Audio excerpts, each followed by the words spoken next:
In this video, I'm going to show you how to create a WorldFirst account. Now, the first thing you want to do, you want to come to worldfirst.com, and then the first thing you should do on the website, you want to go ahead and up here where you can see a bunch of different regions or countries, you first want to select the one that is relevant for you. So just click on the one so that it's going to take you to the correct website.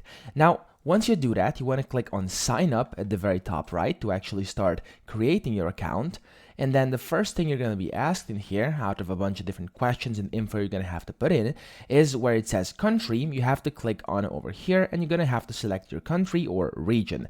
Now, here it also says that this has to be the country where your business is registered. Of course, this can be the main country where you operated if you don't have it registered, okay?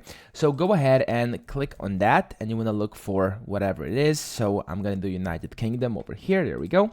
And then you want to click on continue.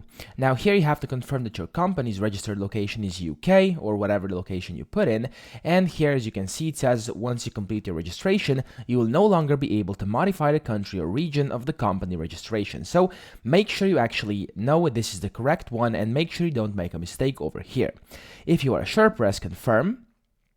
And then here you're going to have to go through a bunch of different things. So here you first have to put in your first name, your last name, and then your email and password, where you can basically put in your email or mobile as well over here. And then you're going to have to send the code to just confirm that. Then you're going to have to put in that verification code you receive. And then you're going to have to, of course, create a login password. And if you have an invitation code from somebody, you can put it in here. Then you have to read their terms and conditions and read the privacy policy.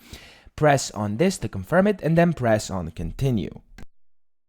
After you do that, over here, you're going to go ahead and you're going to go to the next tab, which is basically security. And inside the security, you have to basically put in some information as well, and then some info regarding your business too. So I'm going to take you through all these steps over here because they are pretty straightforward. You just have to keep pressing continue, put in all the info they require, and after you're done, basically your account will be created and you'll be able to get going and start using WorldFirst. So that's pretty much it. I hope this video helped you out. If it did, please subscribe to the channel and help me out as well.